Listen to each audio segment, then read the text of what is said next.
I know I'll never send, when all habitual dalliance will finally end.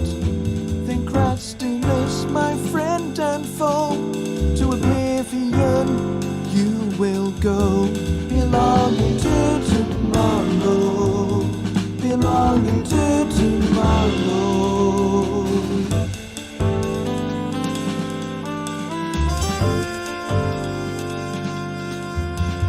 Soon I'll make that journey out to Paradise Falls, and on all the stifling lethargy time will now be called. Then Christinus, the snake-eyed schmo, to Gehenna town you will go, belonging to tomorrow, belonging to tomorrow.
Then Christinus, bringer of woe, to the darkest darkness you will go, belonging to tomorrow, belonging to tomorrow.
Alrighty, good evening everybody.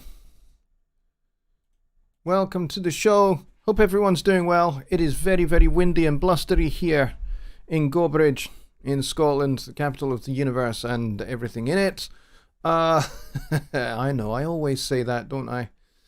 But yes, it's pretty bad.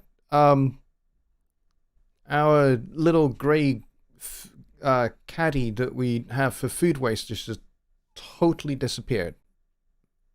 It's gone. I have no idea where it's gone. One of our bins was way down the road. I had to walk for about half an hour to go find it, and I found it in one of the new plots that's being built. So it's been entertaining, shall we say? And so yeah, lots of rubbish has been strewn everywhere. That was ours, so I had to go and gather it all up. So lots of fun. So as I said in the chat, we could get the show could totally go dead at any time if the power goes. So hopefully won't. Hopefully everything will be just fine. But we'll see. And I just had a notification that my computer wants to restart. So let me just deal with that just a minute. because I don't want that to happen. Let's schedule restart.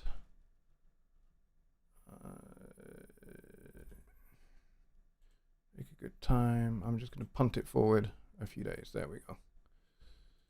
I hate it when it wants to do that, so I punted it forward a few days. Act. Let me pluck a date out of thin air. There we go. Alright, so that's that taken care of. So that should now, there we go. That little notification has gone away. Cool. Alright, so hope everyone's doing well and is having a better time of it on a Sunday than I am. But hello, everybody, and we'll get started now. And I'm going to go up and see that Lollipop Guild was the first one in, which is pretty amazing. So I'm glad you're here. Thank you. Followed by Rich Questwell and Kyle, and Just Bob is here as well. Music to Motion is here. Let's see who else is here. Kind of looks like that's kind of it that's saying hello in the chat. You guys have been chatting for a while. Tony Carlini's here as well. Looks like a small crowd tonight. And I'm just scrolling down to see who... Billy Morgan's here, which is cool. Billy's always here as well. Paul Morgan is here, which is great. You guys are chatting nicely. And pretty much that's it. Ronald Figura's here. But yeah, it looks like a small crowd. David Everton has just arrived. And I hope I haven't missed anybody else. But welcome one and all to this show. Now, I made reference to the fact that I've lost a light. The light that was over on this side has died, so I only have these two lights. So I'm going to have to get some new lights. But you guys are telling me the lighting's okay. Which is nice. It's not quite as bright as it was. But we'll take care of that. I'll take care of that in the next week or so. Now, I'm going to go through and have a look at questions, because I think that Lollipop had a question about Notion. Can you just drag and drop the MIDI track from the Studio One pool into Notion's score setup? Not quite, but what you can do if you have Studio One Professional, especially if you have Studio One 5 Professional, you can send your song, if it has lots of MIDI events and virtual instruments in it, all the better. You can send all of that to Notion. And there's a cool way in which you can do that. And then it should all open up in Notion. I can show you a quick demonstration on how to do that. Just give me 1 second, because I have to get Notion open, because I don't have Notion open. And we don't normally do Notion on this show. This is normally a Studio One show, but that's okay. If I do new score, and I'll have that open, and then we'll go over to the screen. Alright, so for those of you that are not familiar with Notion, this is what Notion looks like. And, where's my webcam not on for this scene? Because it should be. Okay, doesn't matter. Normally I have my little webcam in the screen, but it's turned off. There it is. Okay. But actually I'm covering up a whole bunch of things. So let me turn that off right now. Alright, so this is Notion. And this is the score setup. And so you have here a bunch of tabs for Notion instruments.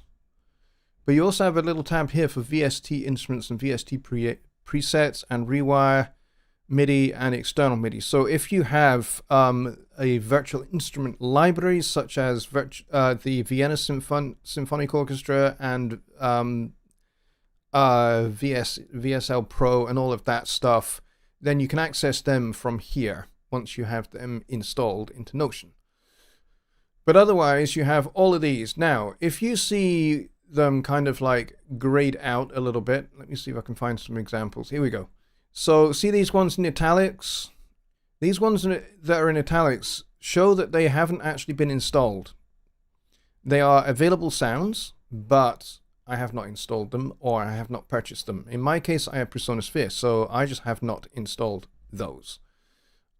Similarly with the brass, there's some here that are kind of grayed out. But that's by the by. What I really want to show you is how you can send from Studio One to Notion. So let's open one of my songs that I know will do the job for us. So if I open this song here, Peace and Whole Drive,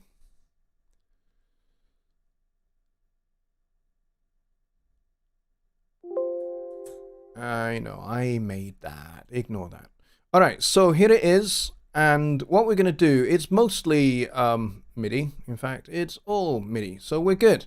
So what I want to do is I want to go to Song. And then I want to go to Send to Notion.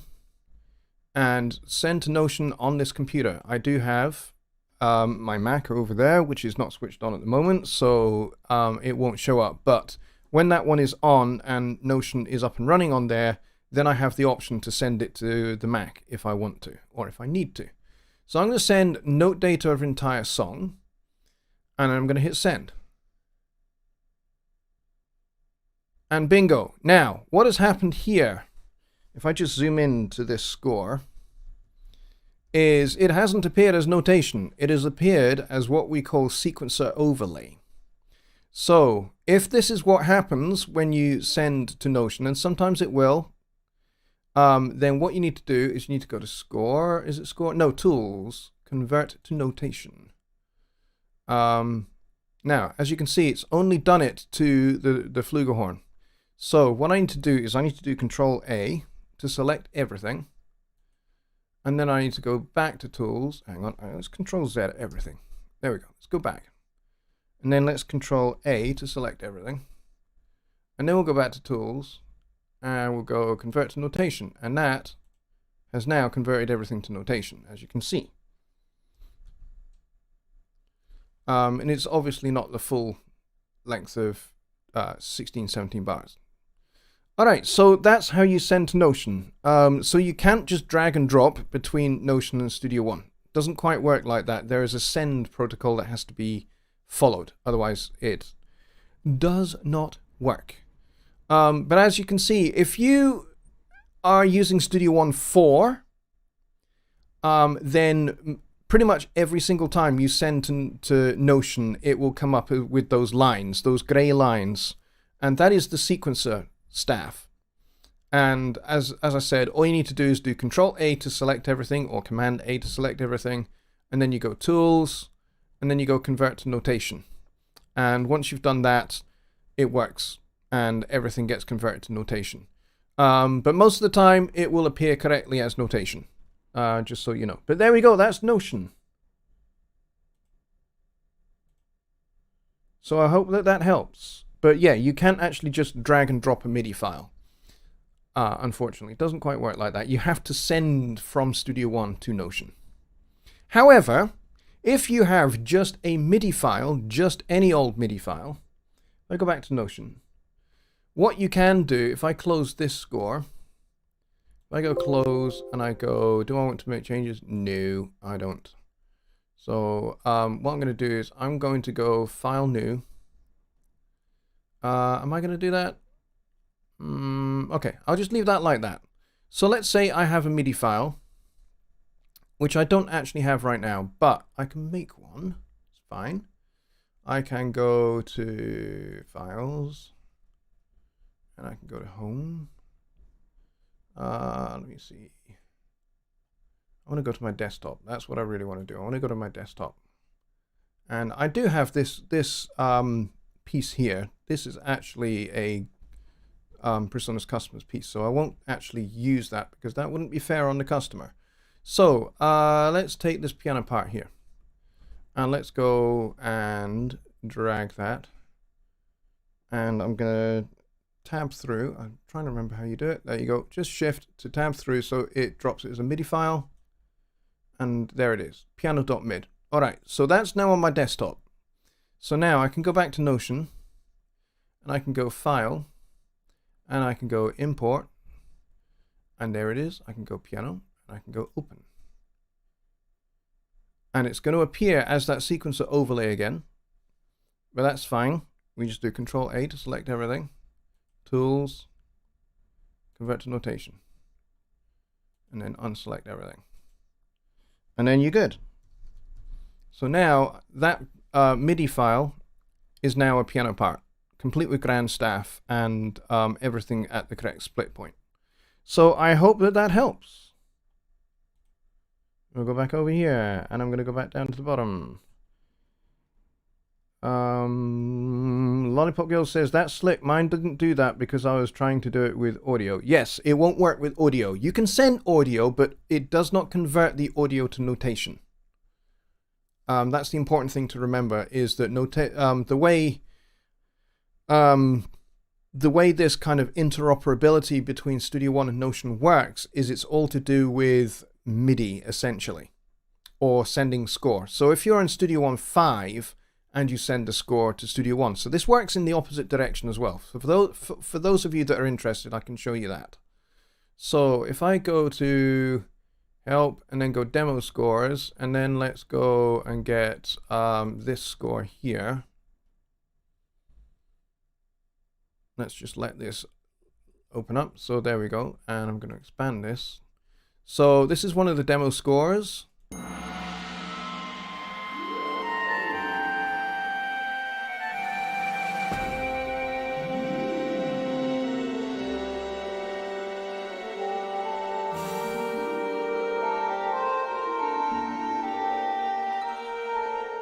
All right, so that's one of the demo scores called Awakening Notions.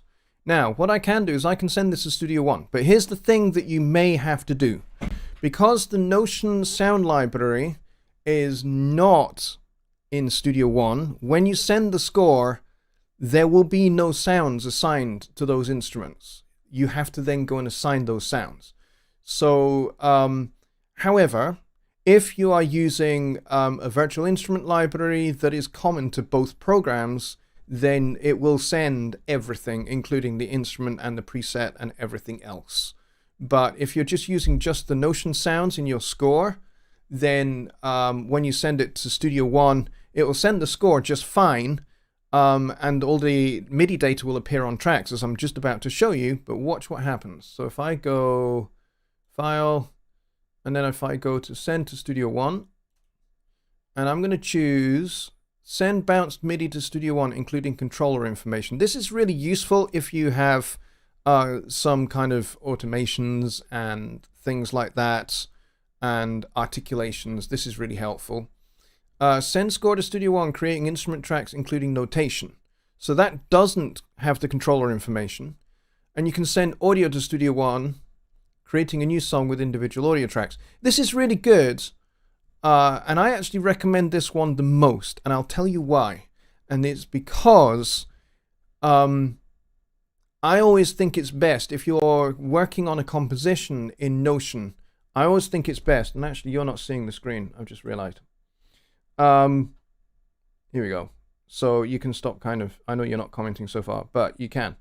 So I've gone File, Send to Notion, and here are the options. I'll just go over these again. So sending bounced MIDI to Studio One, including controller information. This is great if you have articulations that you want sent as well. Send score to Studio One, in creating instrument tracks, including notation. This is useful if you're not bothered about the controller information. You just want to send just the score data. Then hit that one. And then this one, as I said, the send audio is really useful and important. If you are doing your composition work in Notion, my advice always is work until you have finished your composing work in Notion. Do it all in Notion first. And the reason for this is because the feature set of Notion and the feature set of the score view in Studio One are slightly different. Whilst there are lots of similarities, they are slightly different. And what I mean by that is the feature set for the score view is smaller than the feature set for Notion. Notion is a fully spec'd out scoring notation program. And it predates Studio One. Okay? Which is why the Notion sounds don't appear in Studio One, because they are a different file format and everything else. So, so I hope that that is clear. And that, so what I'm going to do is I'm going to send the bounced MIDI to Studio One, including controller information. And by the way, you will be able to see everything in the score editor as well. So I'm going to send that. It's going to bounce it, and then it's going to transfer it. And now all of these tracks appear in Studio One as if by magic. New song, all of these guys appear as if by magic. But as you can see, nothing is assigned a sound whatsoever. What I can do is I can double click this, and I can go over into the score editor, and I can page view it. And as you can see, there is notation here. And the cool thing is I can go to this little hamburger over here, and I can, actually my mouse is a bit wonky. And I can just go down, and I can turn everything on. Keep going. And I think I've got everything. So now I have the entire score. Or I can have it all laid out in continuous view. And I hate this mouse. It's not behaving. There we go. And so I can expand this out.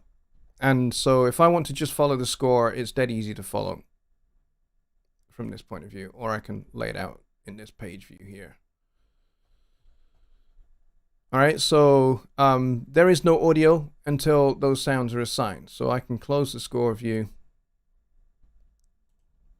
And what I can do is I will need to go ahead and open up something like presence, for example, and then just go and assign out sounds from the for example from the Presonus Symphony Orchestra, and assign those to all of these channels, and then you can play the audio and it will work. All right, so as I say, this is one way to do it. I'm going to close this. Nope. Okay, and I'm going to go back to Notion. I'm going to go back to this score, and this time I'm going to go File.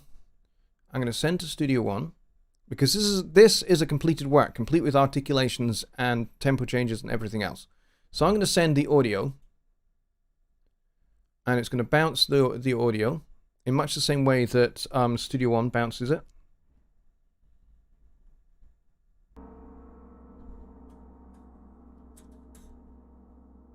And then I'm going to go over to Studio One.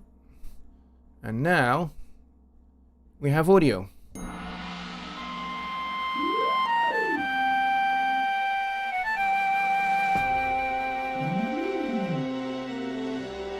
Alright, but it doesn't sound that great. And the reason why it doesn't sound that great is because there's no reverb, for a start. And all of these just sound a little bit dry at the moment. But that's okay, and you know, as you can see, all the panning has come across, but there's no reverb or anything. But we can solve that problem. All right, we can go and grab room reverb, and we can stick it up here, and we can stick this in, I don't know, concert hall, for example, and.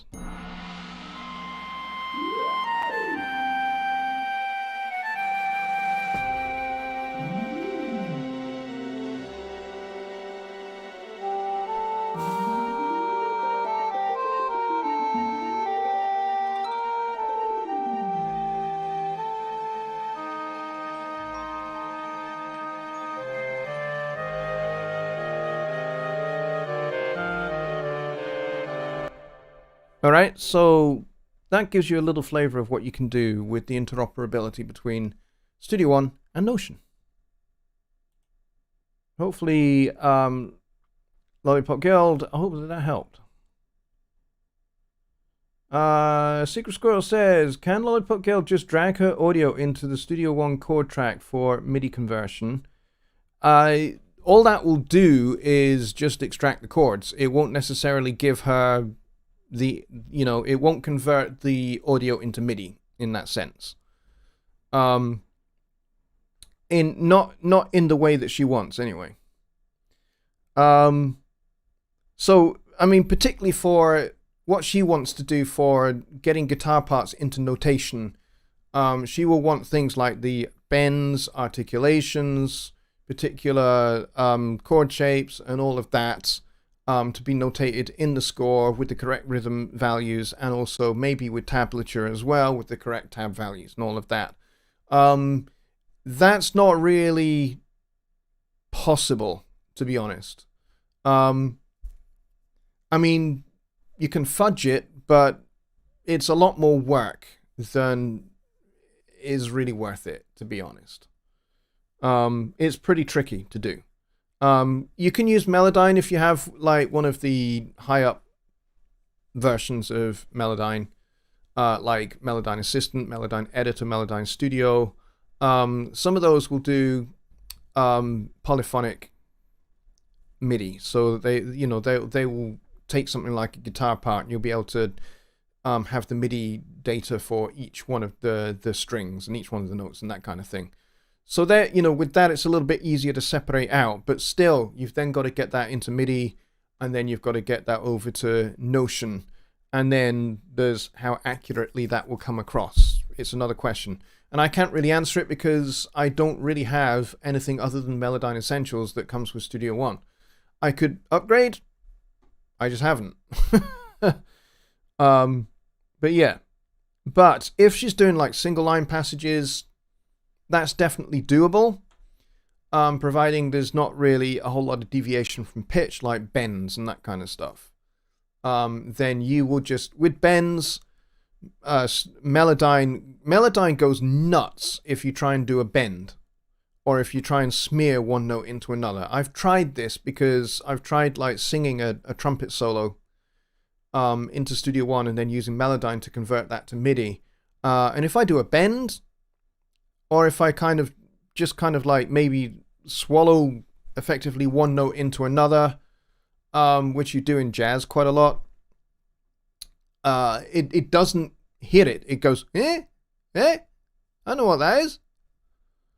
And it just doesn't have a clue what to do with it. So it just kind of like picks something at random.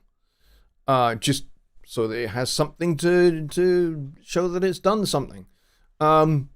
So yeah, Melodyne is great. Melodyne is incredibly powerful, and there are lots of crazy things you can do with it.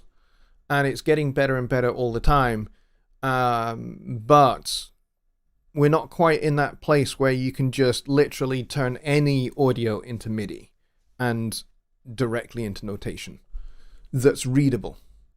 I mean, there are programs that will say, hey, we convert audio into notation in 1 click or 2 clicks or something like that.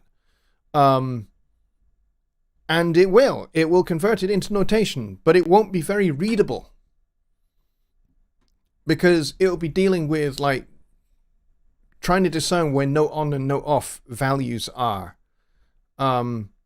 And it will ignore articulations. It will ignore particular playing techniques because it doesn't understand that kind of stuff.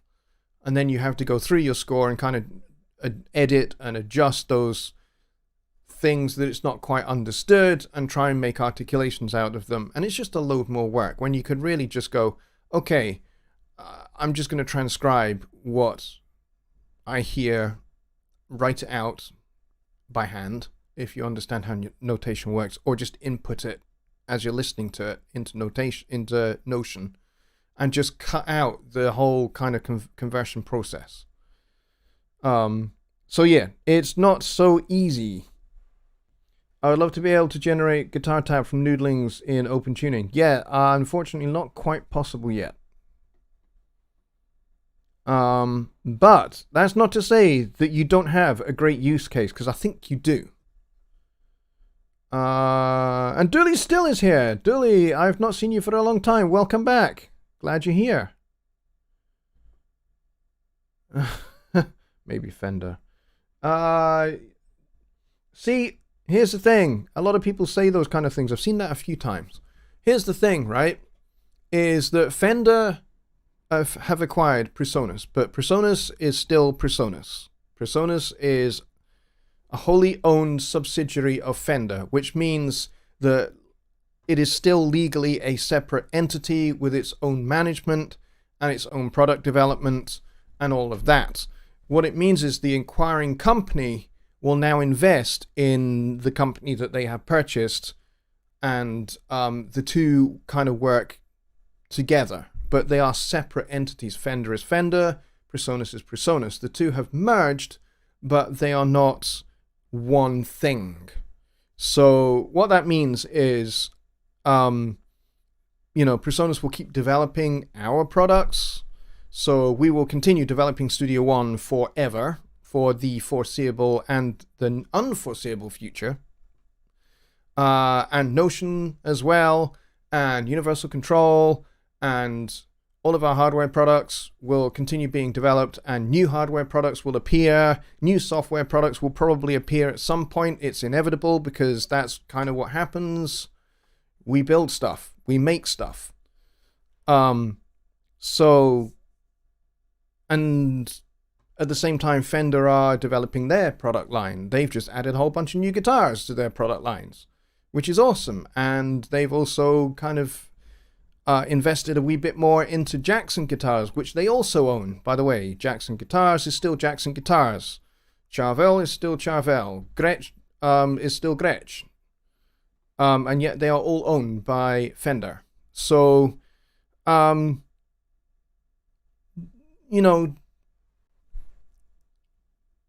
not quite the same thing as to what you're thinking. But with all of that said, I don't doubt that there will be, a little bit of cross-pollination. It's inevitable. Those kind of things happen. But I'm not speaking from knowledge, because I don't know. I don't know the future. I don't know what's ahead. And I'm certainly not privy to any information, and I couldn't share any information that I was privy to anyway, because I would get fired. So, who knows what the future will hold? I don't, that's for sure. Let's see. Now that I've said all of that, John Hawk says, I always plug my Fender guitar into Studio One. Good for you. So Fender has nothing to do with the development of Studio One. No, PreSonus Software Limited over in Hamburg are the development team for Studio One. And they always have been, and they always will be, pretty much. All it means is that Fender own the company. They own PreSonus Software Limited, they own PreSonus Europe, they own everything to do with PreSonus overall. So PreSonus Audio Electronics, PreSonus Software, PreSonus Europe, PreSonus Pacific Asia, they own all of it. But all of these things, all of these moving parts of PreSonus, all are continuing to do their thing. So PreSonus Software is still continuing to develop software products and installers and deeper integration with hardware and software products. That's all kind of been ongoing and will continue to be ongoing forever, until everybody dies, probably. But yeah, they are separate entities. So I am a PreSonus employee. I am technically, here's where it gets a little confusing for me. I'm technically employed by PreSonus Europe, but my line management is PreSonus Audio Electronics. So I'm overseen by PreSonus Audio Electronics, but I'm a PreSonus Europe employee, which is a strange one. But that's just how it works. But as Just Bob says, he says they are separate entities under a larger grouping, with Fender being the umbrella, separate but backed up by a large company. That is correct. Secret Squirrel says, we're beginners, so we're not placing a ton of details, so we're probably going to get out the little that we can comprehend. So we want to okay, so you guys are thinking about working together. Cool. Okay, cool. Do we have any other questions? Otherwise, this is going to be a really short show, because we've got like 20 minutes left. Let's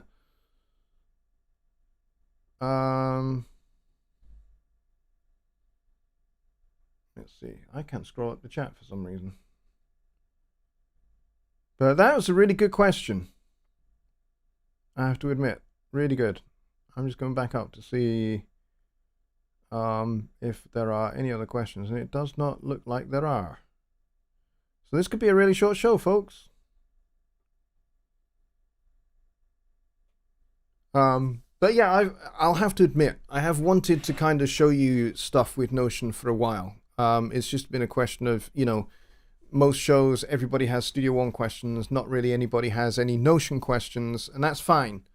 I don't expect I mean, my audience is small enough, but I expect there to be only a smaller audience within that small audience who are into notation, and into writing notation, and using something like Notion to do it. Notion is really, really cool. Notion is really, really powerful. And it has some great sounds within it. And for those of you that didn't know, the sounds in Notion were recorded by the London Symphony Orchestra at Abbey Road Studios many years ago. And also people like Victor Wooten provided some electric bass for the electric bass samples. I think it's his brother Roy did all the drums, and I think they had Aeto Marrera or somebody like that to do the Latin percussion, and some of the other, and the London Symphony Orchestra percussion section did a whole bunch of sound effects and stuff as well as percussion. And then their principal pianist did the piano on the Steinway Concert Grand that's in Studio 2 of Abbey Road. So yeah, it's very, very cool. And if you're a member of Pressonosphere, you have Notion. So, you know, go and dig into it. Go and give it a try. When you install Notion, the sounds aren't automatically there. You have to, in much the same way with Studio One, you have to go download the sound sets. And so it's a similar kind of thing. You get 6 bundles, I think they're called, of sounds that you get immediately. And everybody, whether they are a perpetual license holder or whether they are a Pressonosphere member, they get those bundled sounds. There were a whole bunch of additional sounds called the expansion sounds that are also available. And if you're a Pressonosphere member, you get all of those. So you can download everything. I haven't yet, but I am going to. But you can download literally everything for Notion and have every sound that is possibly available. Including, you know, some of the extra brass and strings articulations that are not present in the original strings and brass bundles. So stuff like that is available to you. Can you manually input guitar tab into Notion? Yes, you can. I can show you that. Let me go back over to this score here. I'm going to go and let's see if I go score setup. And let's go and grab an acoustic guitar. Come on, mouse, work. Thank you. And then we'll close that. And now we've got an acoustic guitar. And I'm going to go back to my score editor because I'm actually going to get rid of this piano part. And I'm just going to get rid of it. There we go. Exit score setup. So now we're just on acoustic guitar. And what you can do is...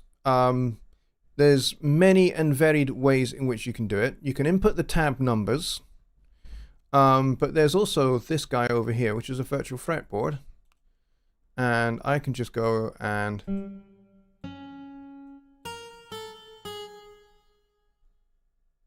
if I put this over here, like this, you can see what's happening over in the score, over on this side. And I can change the note value.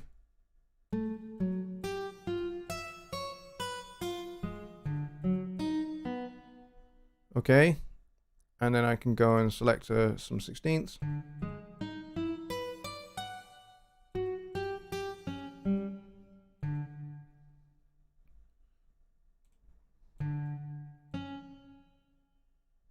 Yeah, I'm going to delete that. All right, so I can also do that, but I can also put in chords as well. If I change this little button over here to this little button over here,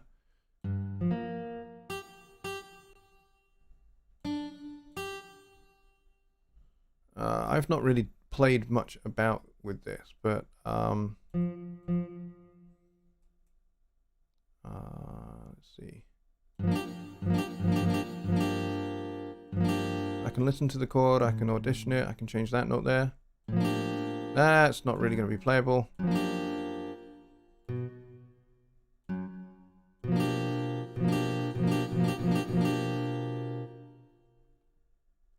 So yeah, so you can definitely do it that way. So let's go over here. Let's select that note bar, and we'll go back over here.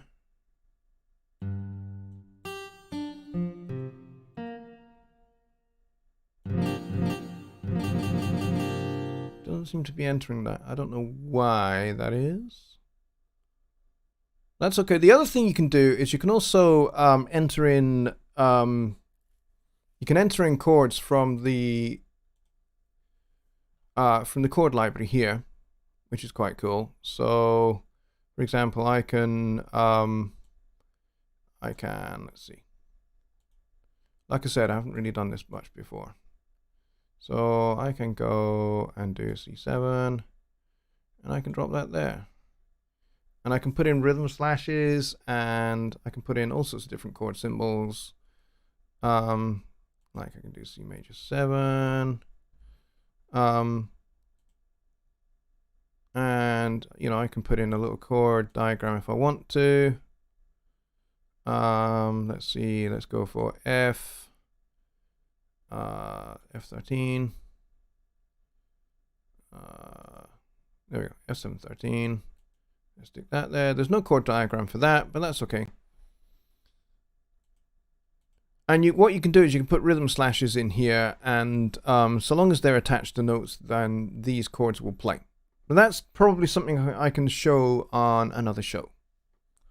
But yeah, you can have all sorts of fun with that.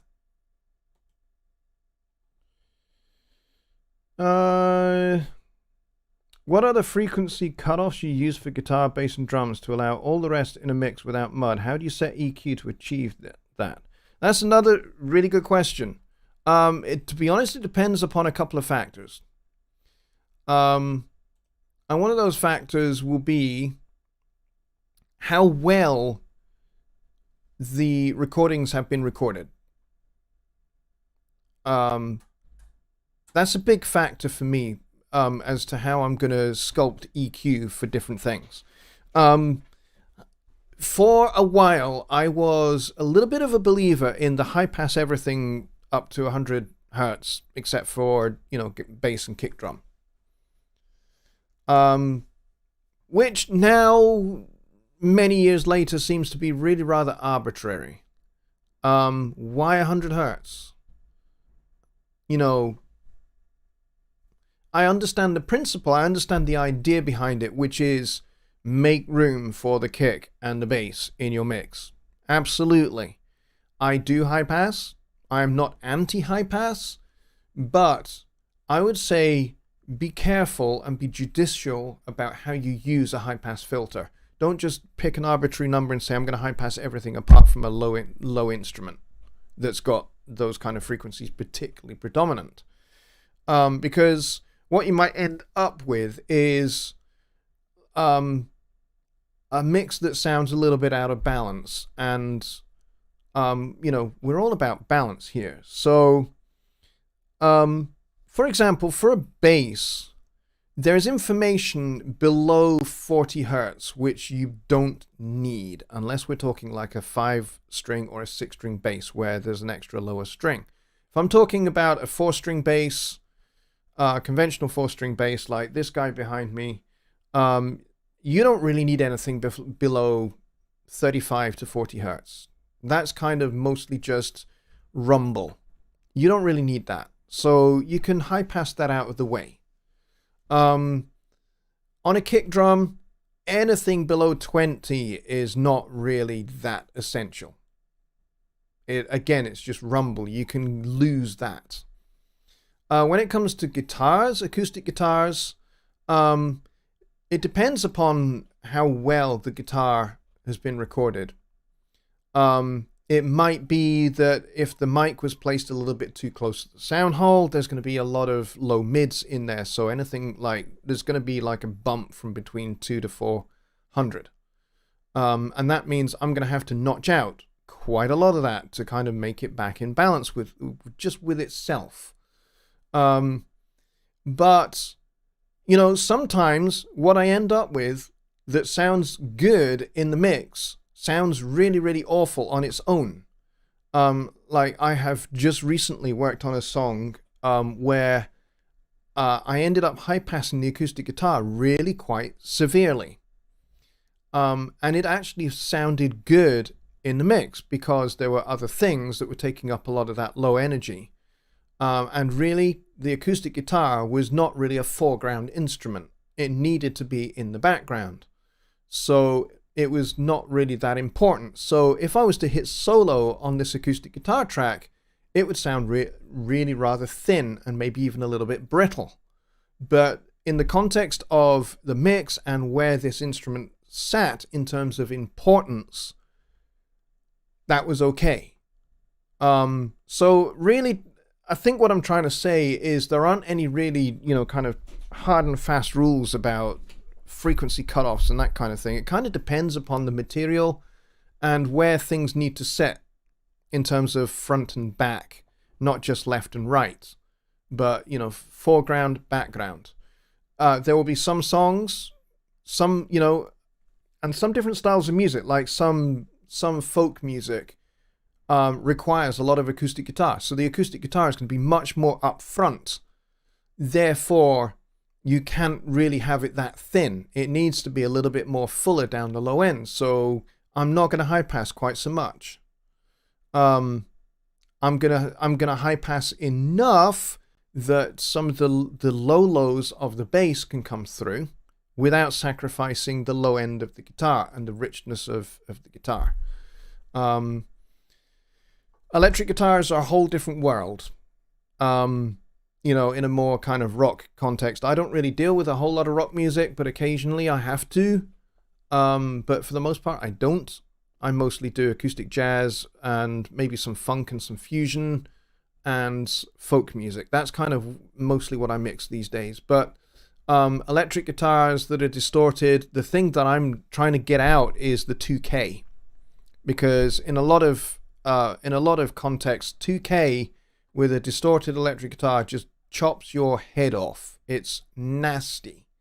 So quite oftentimes I don't want that to poke out too much, so I'll notch some of that away. But I don't want to get rid of too much of it because I need the electric guitars to poke through a little bit, to have a little bit of bite. But I don't want them to be, you know, too kind of bitey. So I have to find that balance point with how much I notch out. And again, electric guitars, they can be quite thin. You know, particularly rhythm guitars, you can high pass those quite a bit because they're background instruments. So you can sit them back a bit and they can be quite a bit thinner and it doesn't matter. Especially if you have things like keyboards, hammered organs, you know, piano, electric piano, hammered organ. If you've got like lots of keyboard instruments, then your guitar is going to be quite a lot thinner. Depends upon, you know, what the vision is for the sound of the production. If it's meant to be keyboard led, or keyboards are more important than guitars, then you can sit the guitars back. You can make them pretty thin, and give a lot more gravitas and a lot more weight to things like keyboard instruments. It depends upon which way round it is. But that's a good question.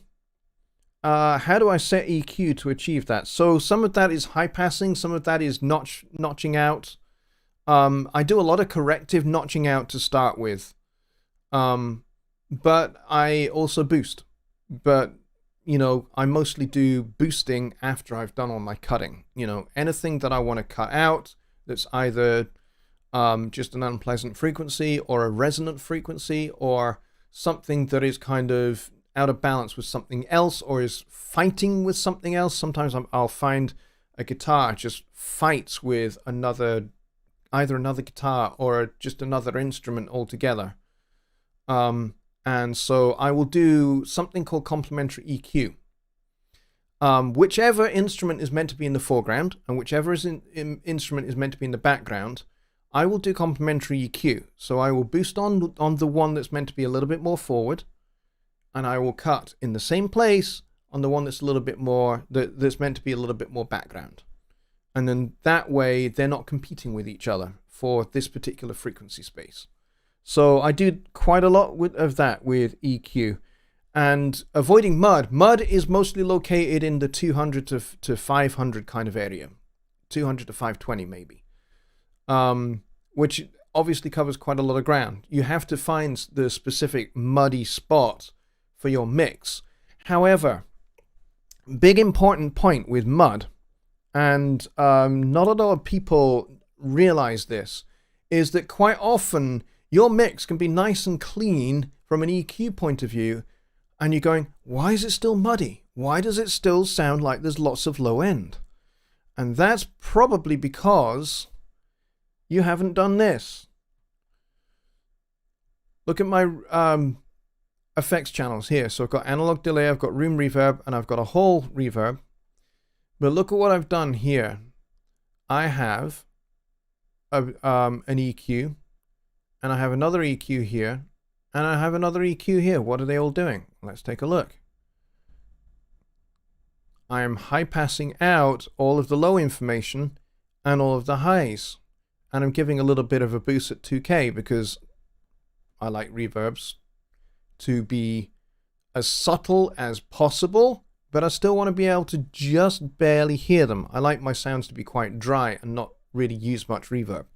So they're there, but they're there to give the sense of depth rather than to be actually heard as an ambient reverb. I don't want the reverb to be heard. I want it to be felt. But yes, if your mix is still muddy after you've done all of your EQ, this is probably where it is. It's probably building up in your effects channels, in your reverb, and in your delay. So high pass your effects and your mixes will thank you. So I've done the same here too. And your mixes will definitely thank you. But again, be careful of that 2K build-up because you can, I've got 2K boosts on all three of those effects. Be careful because, again, that can just begin to get a little bit bitey and you don't want that. All right? So I hope that answers that question for you. Might be a cool series where you mix a song as your Sunday show. I did that, and I've actually done a series on one of my songs called Paper Deity. What the heck is the series called? That's the question. It was done a while ago, so I need to go and remember for myself what it was called. If I go back to my channel and if I go to playlists, let's see, create a playlist. Where is it? I cannot find it. Where is it? Here we go. It's called Mixing with Jonny Lipsham. Really imaginative name. Paper Deity series, because I was going to do, if this series had been more popular, I was going to do a series on a few of my different songs. But I ended up not doing it. So I'm going to put this in the chat, and hopefully it'll help you. As I say, it was done a while ago. So things are a little bit different for me now than when I made that series. Let's see. Kyle says, I also sidechain the kick to a compressor on the bass just to duck it at a few dB. That's a great tip. I do that too. It's a great thing to do. Could not agree more with that. Definitely advise doing that. And as, the more you work in things like, music where the kick drum's really important, like rock, like pop, where the kick drum is really important, really integral, and EDM goes without saying, where the kick drum is really integral to the sound and is almost as important as the vocal or the melody, then you definitely want to do that side chaining. and I don't mean necessarily in the EDM sense where you're getting that pumping sound, but even in a pop and a rock context, just have a sidechain set up so that the kick drum just taps the bass, just taps it, just a dB and a half, or maybe 2 at the most, so that the kick drum and the bass are able to kind of not fight quite so much for that low end space. But that's a good tip. Very, very good. Marcos is here over in Brazil. He says, with Pipeline, I'm not getting clicks, cracklings, and pops, but with another test, I did with another DAW. Pipeline has any special feature about it? Well, Pipeline is native to Studio One, so you can't use Pipeline in another DAW. So I'm not quite sure what you're referring to there.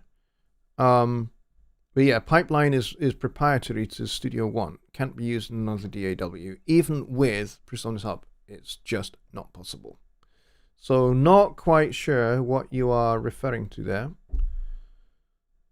Maybe someone in chat could offer up clean tracks for you to mix. Yes, I think that's a great idea.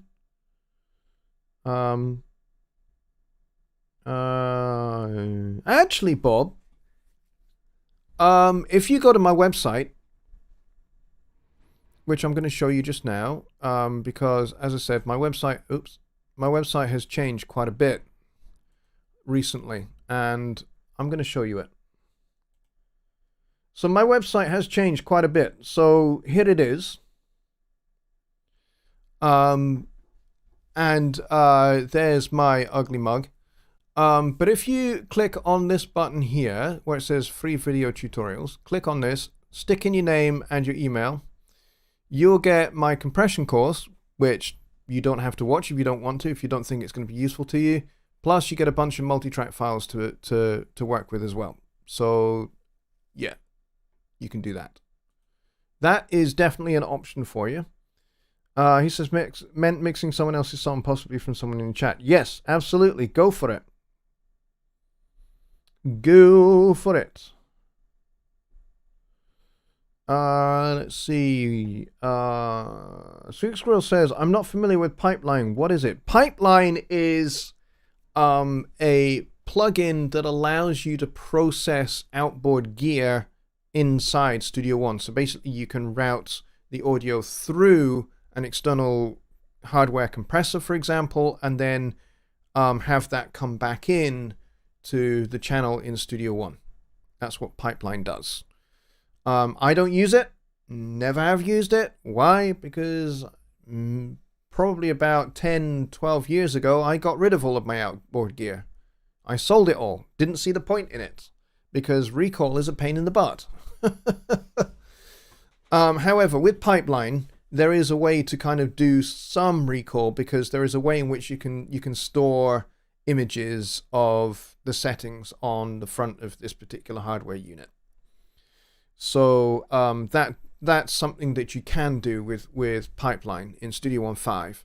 However, as I said, I got rid of all of my gear because, if I'm mixing somebody's record and I have a bunch of outboard gear, I have to leave that all of those units. And I had like an LA2A, I had a Warm Audio 1176, and I had a couple of EQs, and I had like a whole bunch of EQs and compressors and stuff. But here's the thing, if I'm mixing a song, I cannot do anything else until that mix is signed off by the artist.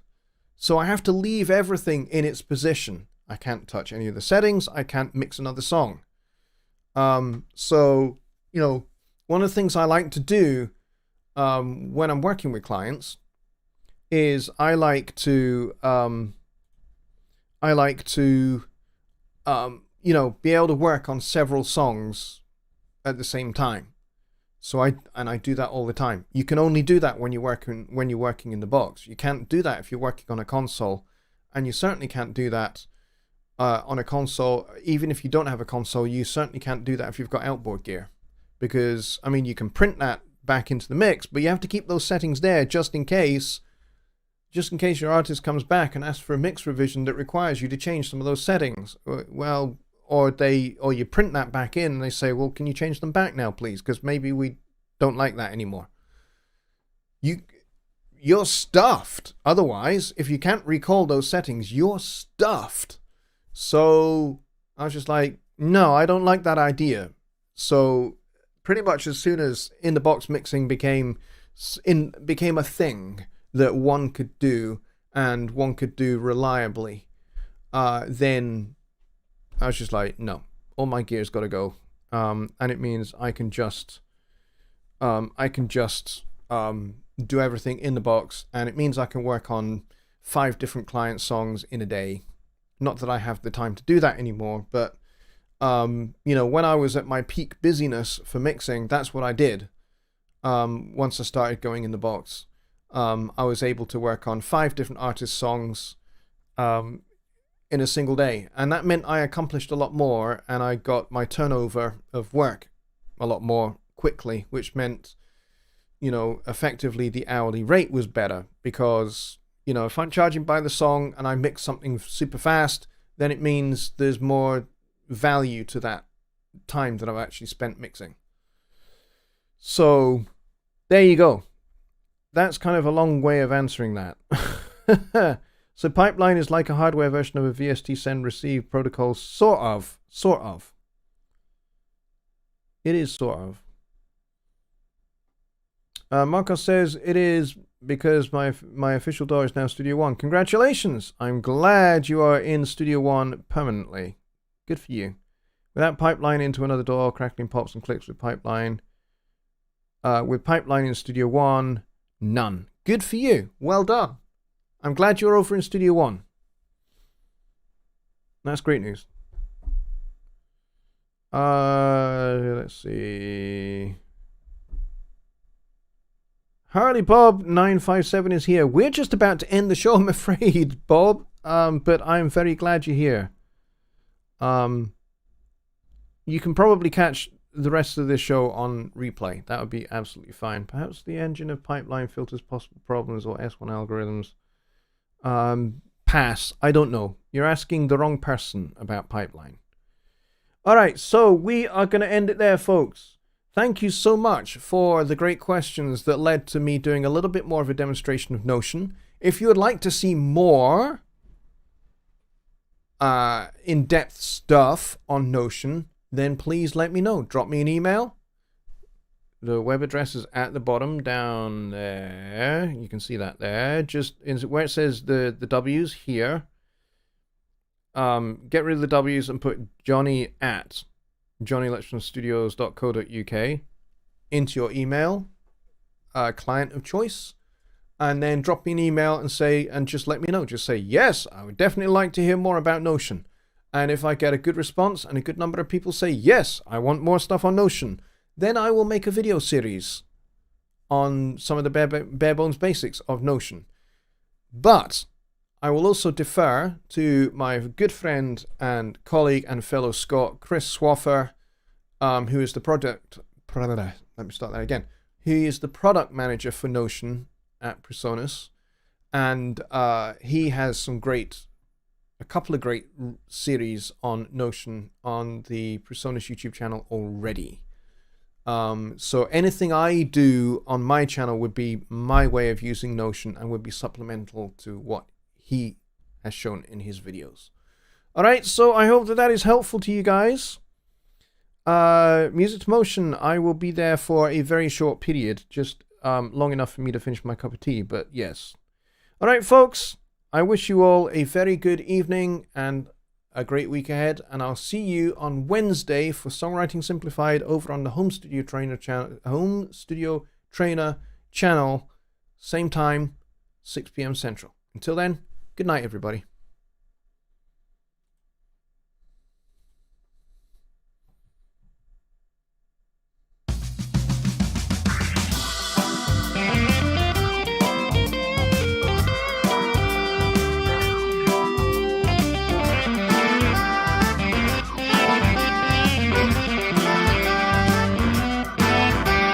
Everything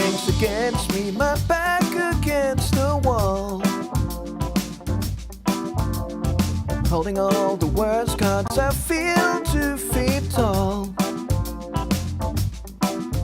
I'll stand and shout, no holding back. Do or die, gonna dig myself a hole. Oh, do or die, gonna dig myself a hole.